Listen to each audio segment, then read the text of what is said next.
Ghost Clan Entertainment. Musikana kuma judgment. Nawarese Mr. Madrambi. Patana makia acho tikamboni.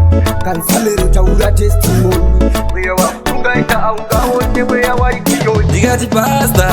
Dapasina bawa siri prostitute. Dapasina pia sina magnitude. Dapasina jamba sina attitude. Is it good? Is it good? Dapasina pia si prostitute. Dapasina power sina magnitude. Dapasina chapa sina attitude. Is it good? Zelezema Timoniro nditsoma ndikangopata kamari. Tobva ndatobvuma kupfurirwa neshamwari.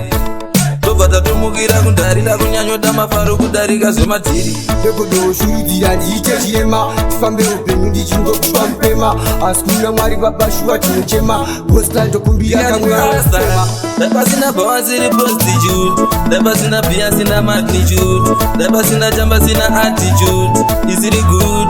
Is it good? Dapasina pia siri prostitute. Dapasina power sina magnitude. Dapasina chapa sina attitude. Is it good?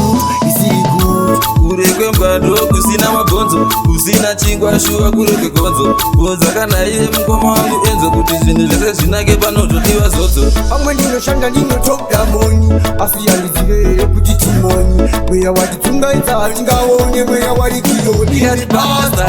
Dapasina bawa siri prostitute. Dapasina pia sina magnitude. Dapasina chamba sina attitude. Is it good?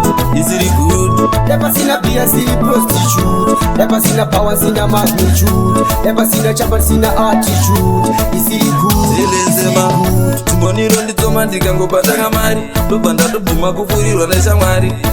Tobva tatomukira kundarira kunyanyota mafaro kudarika zvematiri. Ndokudoshuridzira ndiite chirema. Tifambe upenyu ndichingokupa mpema. Asi kuna Mwari babashuwa tinochema. Gospel ndokumbira kamwe anofema. Dapasina bawa siri prostitute. Dapasina pia sina magnitude. Dapasina chamba sina attitude.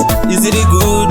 Is it good? Dapasina pia siri prostitute. Dapasina power sina magnitude. Dapasina chapa sina attitude. Is it good?